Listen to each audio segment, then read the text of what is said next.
The movie starts with two women, Jackie and Jules, who are a lesbian couple. They arrive at Jackie's old family home to celebrate their wedding anniversary. The house once belonged to Jackie's father and is located near a lake in the forest. Jules is very happy to be there and really likes the place. That night after dinner, Jackie plays the guitar for Jules, but the song she sings sounds strange and creepy. Jules doesn't like it, so she takes the guitar from her. Suddenly, they hear a car stop outside the house. Jules gets scared because it's so late and there are no other houses nearby. Jackie goes outside to check and sees her childhood friend, Sarah. Sarah is surprised to see Jackie because she hasn't been around for a long time. Jackie asks her why she's there so late, and Sarah says she saw the cabin light from across the river and came to check it out. Jackie introduces Sarah to Jules, and then Sarah leaves. But something odd happens. Sarah calls Jackie by the name Megan. Jules notices this and realizes that Jackie's real name is Megan, something Jackie had never told her before. The next morning, Jules went for a walk in the forest, still upset about what happened the night before. Jackie followed her, and Jules asked why she had lied about her name. Jackie explained that when she realized she was gay, she changed her name to create a new identity for herself. Over the years, it became her normal life, so she never felt the need to mention it to Jules. But Jules was still hurt by the secret. To make things right, Jackie took Jules out on a boat to the middle of the lake. There, she gave Jules a locket with a photo of the two of them inside. Seeing this softened Jules's mood a little. When they returned, they spent time practicing shooting with a gun. Jules wasn't very good at it and struggled to hit the targets. But when Jackie took the gun, she hit every target perfectly, like a pro. Jules was surprised and impressed. Jackie then shared a story from her childhood. She used to go hunting with her father. One day, her father gave her a gun and sent her into the forest alone. A large bear appeared in front of her, and she said she felt like she was staring death in the face. But she aimed and shot the bear. Although the bullet hit, it didn't kill the bear right away. It lay there, suffering. Jackie tried to end its pain, but her gun jammed. So she had to watch the bear struggle for 20 minutes before it finally died. That was her first hunt. She told Jules that her father once said, "If killing someone means you survive, then it's okay to do it. There's no shame in it." Jules found the story a little unsettling, but also fascinating. The next morning, Jules woke up to find that Jackie wasn't at home. Jackie had gone into the city to pick up some supplies, so Jules was alone until the afternoon. As she looked across the lake, she noticed Sarah's house and decided to take a boat and visit. Sarah lived there with her husband, Daniel. They welcomed Jules warmly. While Sarah went to get some water for her, Jules noticed a photo on a shelf. In the picture, along with Jackie and Sarah, there was another woman Jules didn't recognize. Curious, Jules asked about her. Sarah explained that the woman was their friend Jenny, who had died a few years ago. In fact, the photo was taken just 20 days before Jenny's death in a tragic accident. What shocked Jules was that Jackie had never mentioned Jenny or her death. Sarah then revealed something even more disturbing. Back then, many people believed Jackie had killed Jenny. Jules was stunned. She thought that since they were married, Jackie should have been honest about such a big part of her past. When Jules returned home, she was quiet and distant with Jackie. Jackie noticed and asked what was wrong. Jules told her everything she had learned from Sarah. Hearing this, Jackie broke down in tears. She said that on the day Jenny died, they were swimming in the lake after Jenny challenged her to race across it. They both started swimming fast, but after a while, Jackie looked back, and Jenny was gone. They searched everywhere, but Jenny had vanished. Jackie said it was the most painful day of her life. The police questioned her, but found no evidence against her. Even so, many people believed she was guilty. Jackie insisted she would never hurt Jenny. She had been her friend. As Jackie wept, Jules hugged her, feeling guilty for doubting her. Now Jackie takes Jules to a scenic mountaintop that offers a breathtaking view. Jules is amazed by the beauty of the place and stands there taking it all in. But just as she's lost in the moment, Jackie suddenly runs toward her and pushes her off the cliff. Jules falls from a great height. Jackie slowly walks to the edge and looks down at Jules' body without a trace of fear or regret. It becomes clear this was no accident. Jackie had planned to kill Jules all along. But the question is, why? Shockingly calm, Jackie returns home. The first thing she does is burn the shirt she was wearing, which got torn while pushing Jules. Then she rehearses crying, preparing to call the police and pretend it was a tragic accident. Jackie clearly knows how to cover her tracks and make her lies believable. But before she makes the call, she goes back to the cliff to recover a piece of her shirt that had fallen during the incident. When she gets there, she finds something unexpected. Jules' body's gone. Only the locket Jackie had given her remains at the spot. This means Jules survived the fall. But instead of panicking, Jackie stays calm. She believes it won't be hard to find Jules. She's done this before, and she's confident she can handle it. Meanwhile, we see Jules stumbling through the forest in a half-dead state. Everything that had happened in the past hour felt like a nightmare, something she desperately wanted to wake up from. But this was reality, and she was still struggling to understand it. One of the bones in her arm was dislocated, but thanks to her medical knowledge, she managed to pop it back into place.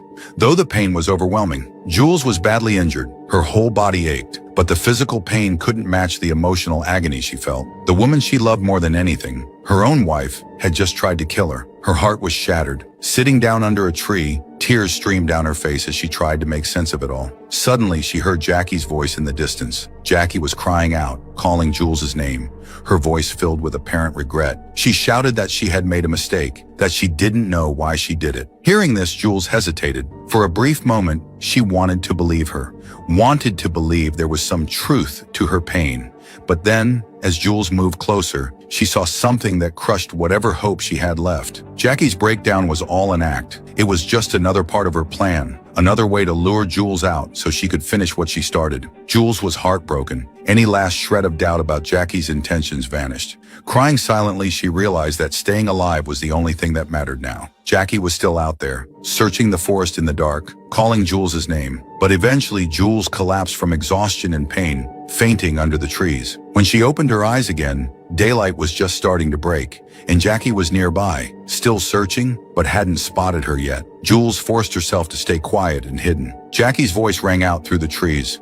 "This forest is my home. I know every inch of it. You can't hide from me forever." But then it started to rain. The downpour forced Jackie to retreat back to the cabin for now. Meanwhile, Jules had no choice but to spend the night alone, injured and vulnerable, in the cold and unforgiving forest. The next morning, Jackie set out into the forest again, this time carrying a gun, as she continued searching for Jules. Meanwhile, Jules woke up in terrible pain. Her injuries had worsened overnight, and she was barely able to move. She drank some rainwater to gather strength and began limping her way through the woods. Eventually, she reached Jackie's house. She knew Jackie would be out looking for her, so she took the chance to go inside. Jules frantically searched for a phone, but there wasn't one. Desperate, she grabbed Jackie's laptop, only to discover there was no Wi-Fi in the area. Her hope of calling for help vanished. Then she noticed a deep, bleeding wound on her stomach. Gritting her teeth through the pain, she gave herself basic first aid and painfully stitched the wound closed, barely holding back screams. After some time, Jackie returned home and immediately sensed that Jules had been there. By then, Jules had taken a boat and was trying to escape to Sarah and Daniel's house across the river. But Jackie spotted her and gave chase in another boat. Jules paddled desperately, but her injuries made it impossible to escape. Jackie caught up quickly, climbed onto her boat, and grabbed her. Jules couldn't fight back. Just then, Daniel saw them from the shore and called out, asking if everything was okay. Jackie, holding a knife out of sight, threatened Jules with her eyes, warning her to stay silent. If she spoke, things would end badly. Daniel mentioned that they were supposed to come over for dinner the next night, as Jules had invited them during her earlier visit. Jackie tried to cancel, saying, "Tomorrow's plan won't work." But Jules, thinking fast, suddenly shouted, "Why don't you come tonight instead?" Daniel paused, then said, "Sure, that works." Jackie was furious, but she didn't show it. She forced a smile and agreed.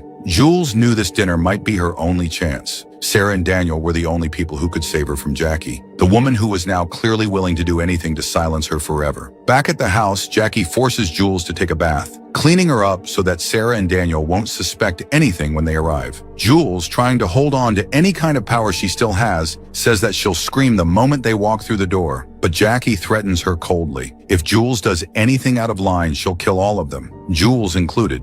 To show she's serious, Jackie suddenly dunks Jules underwater, holding her down long enough to terrify her. It's not just a warning, it's domination. During this tense exchange, the truth begins to come out. Jackie reveals that she's not only doing this out of some twisted thrill, but also for money. After Jules's death, Jackie would inherit her assets. But to make that happen, she needs everything to look like an accident. Jules is horrified. She can't believe someone she loved, someone she trusted with her whole heart, could sink so low. Choking back tears, she asks Jackie if she ever truly loved her. Jackie answers coldly, "No." That one word shatters Jules. Her heart breaks all over again, deeper this time. As night falls, both women sit in silence, waiting for Sarah and Daniel to arrive for dinner. The tension is unbearable. Then, with nothing left to lose, Jules makes one final attempt to reach the humanity she hopes still exists in Jackie. She says softly, "I still love you." and I'm willing to forgive everything. You're sick. You need help, and I can help you. That thing your father told you